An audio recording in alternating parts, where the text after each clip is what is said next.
Good morning, Animation One. Today is Tuesday, April the 28th. I hope you had a relaxing last week. Yeah, so I hope you guys got caught up with things. I hope you're checking Portal, all of you, to make sure that you are up to date with all of your classes and you know what grades you have. Do me a favor, just because you're cool people. If you don't have a good grade in a class, let's say you're like, I'm really behind in math or English or photo or whatever, and you haven't talked to the teacher, you definitely just email that teacher and like let them know, like, hey, I'll be doing this, blah blah blah blah. That's super helpful for all teachers. So okay, so that's that. I saw two things online last week that I thought were kind of cool, and I thought maybe you'd be interested in it. This is just an extra thing. If you're not interested, then ignore. If you'd like to go look, then please do. But they're videos by Pixar animators walking you through how to draw the characters. Now, I mean, are they fantastic drawings? Clearly not. But what is interesting about it is to kind of like get to know the personalities of some Pixar artists. And I don't know, I thought it was kind of cool getting to kind of listen to them, their thoughts and their philosophies and, you know, what they find important. So I watched one of them. I thought it was pretty good. So maybe check them out. And the other one are these for The Simpsons, but like these character guides, which I thought were pretty cool. So for whenever they design a character like Lisa Simpson, they have all these like no-nos, like things you can't do when you're animating them. So like, you know, like things that you don't think about, like when the character smiles, how far back can their smile go? And how does that interact with the ear? Does the ear always stay in the same place? Does it move? Does the smile overlap the ear? So this says big smiles overlap the ear, so it's allowed, right? And then other times it's not, you know. So how far apart can the eyes get? What did the mouth look like when they say yes and no? What does it not look like when it says yes and no? So like, I don't know, I thought these were kind of cool. So if you want to look through here and download the image and kind of just like see how they divide up the head and how many peaks there are to the head, and notice that the face is always at a 3/4 angle at all times, no matter what kind of direction it's pointing. It's never directly toward you. You never see a profile. So it's like, I don't know, it's pretty cool stuff. So check it out if you're interested, or not. That's fine too. One of the biggest questions that I got was, Mr. Bonetto, what do I do if I don't have a tablet? I don't know how to survive without a tablet. It's perfectly fine, guys. For one thing, you guys, I think, do way too much drawing for animation class. I know you're like, what? It's animation. Of course you have to draw and illustrate. And guys, you really don't. Just keep in mind that Animation 1 is a lot of the fundamentals, right? Squash and stretch, anticipation, arcing, and stuff like that. It's just physical movement in space. And a lot of that is done frame by frame. As we go through animation, if you really like frame by frame animation, you guys can certainly still do it, but know that we mostly get away from that and do more 3D animation, okay? And then motion capturing and stuff like that, to where it's not so much frame by frame as it's tweening, you know? It's more advanced tweening in reality, right? So if I'm looking at this project here, let's watch through it real quick.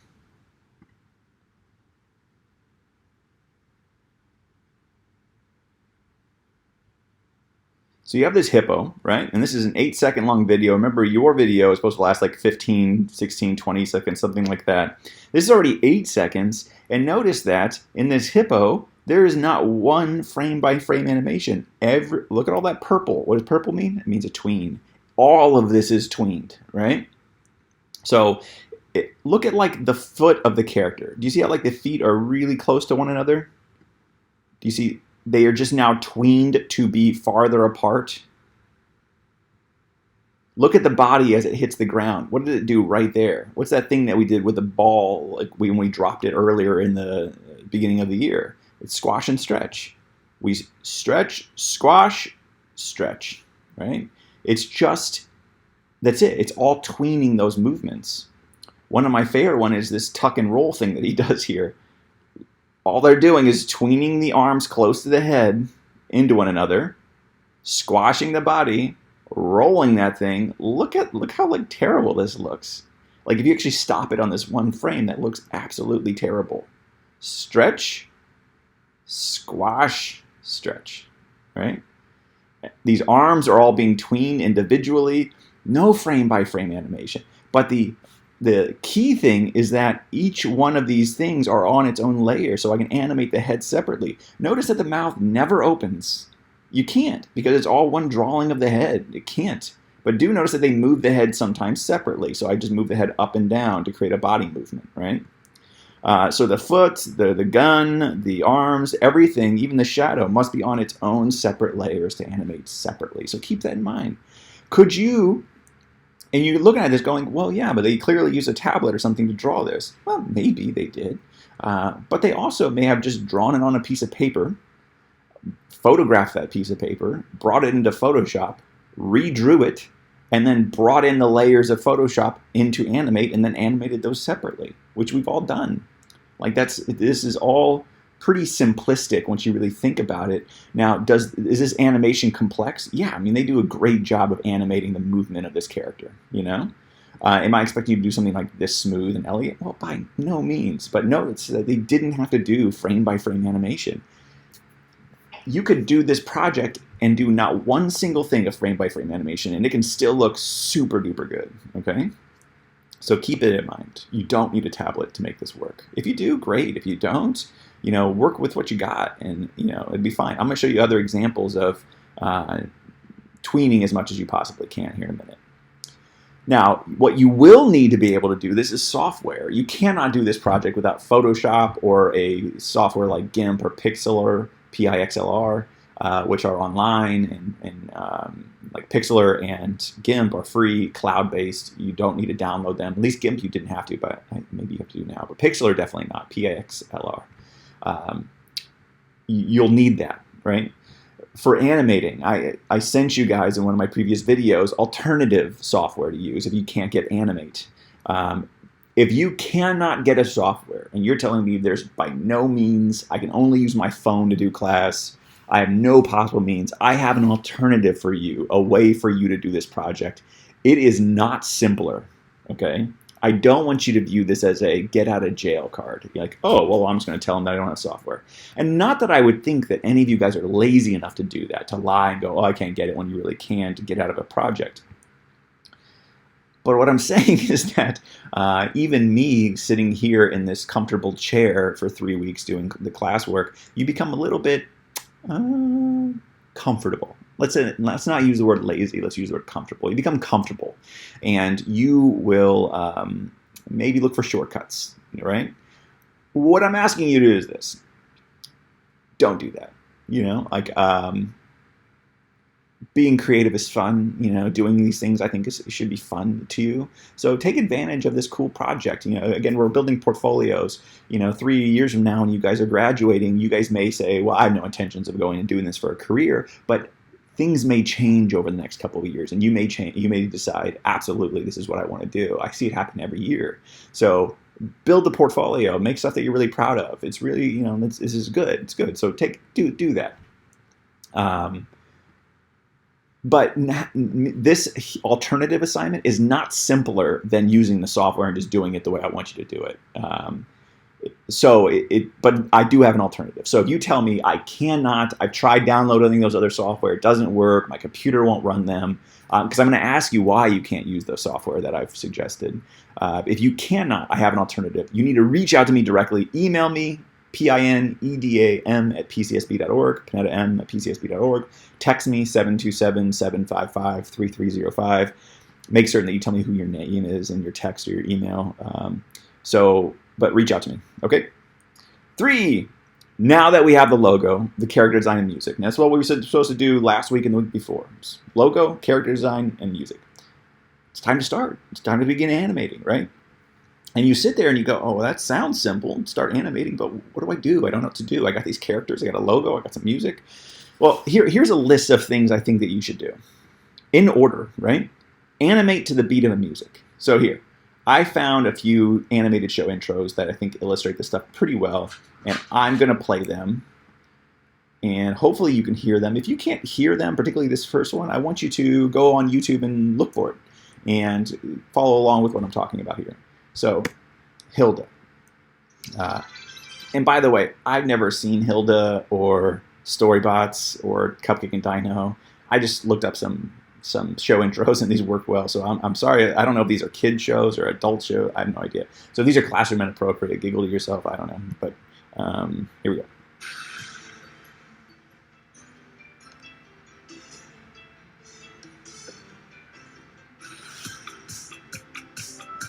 Notice how the major beats of this song transition us into the next thing, right? So, boom, right? That right there, I transition to another thing. Listen for the next one. Right when we transition, or right when we have a major beat in the song, notice that this is going to turn into a creature, right? Right? Now notice that every major beat we have, we then transition with the different characters and colors and stuff.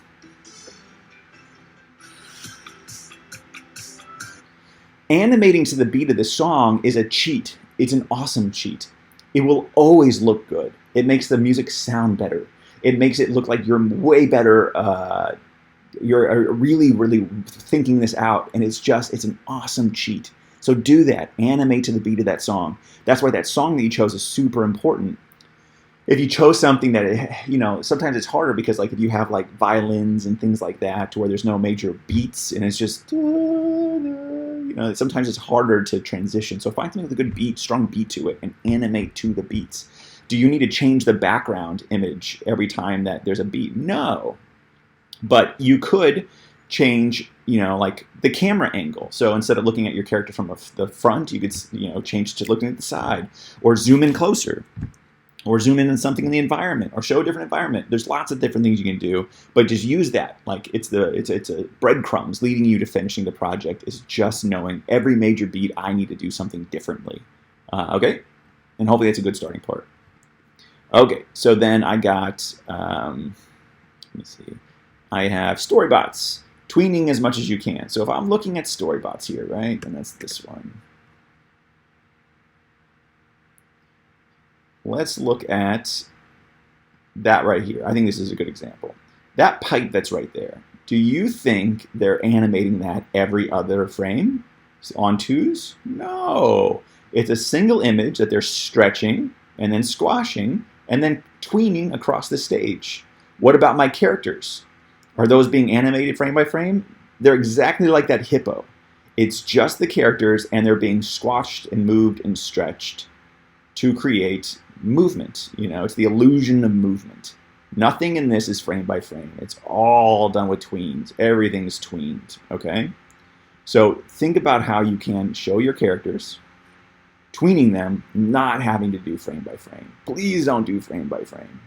I also want you to think about transitions. Going back to Hilda here, if I'm looking at these transitions, notice that they use this black bar a lot to transition to different things. That black bar and then the different characters or colors or something like that, that's awesome. Do that. There's tons of ways to transition. Notice that they're going to white and then we fade into the background of another environment. And then I'm using that black bar again as I transition into a different environment and then into a different environment. Different environment. That black bar is that motif throughout this entire thing, that black bar. There's billions of different ways to do this. You can do it with color, you can do it with shapes, you can do it with photos, you can do it with whatever. But think about how I can transition, because if your animated show intro just looked like this hippo running back and forth in the same environment doing this, it is really boring and it feels stale. So add visual interest by zooming in, zooming out, adding colors, black bars, stuff like that, transitions, okay? And then lastly, mixed media. If you don't feel like you are a strong animator, like illustrator, I don't draw real well, neither do I, guys, but like this show, Cupcake and Dino, uses a ton of photographs in the background. Does this look cool? Yeah, man, this is really interesting. Notice they only had to draw these two characters, and the rest of it is just a photo. And I think that's awesome. I think it's like super awesome. Look how cool this looks with that sky. I mean, could you have drawn that sky in? Yeah, but this creates a super cool like stylistic style that I think just looks awesome. So consider doing mixed media, which is using video, photo, stuff like that in with your work. Makes it easier, looks cool, okay? that's pretty much it. That's your starting point. Here in about a week or two, I'm going to have you guys send in what you guys got so far, and we'll go from there. If you have any questions, reach out to me. Particularly reach out to me if you have no software. Make certain that when you say I cannot get software, make sure you're certain that you cannot get software, okay? That's it. Have a great day. Bye, guys.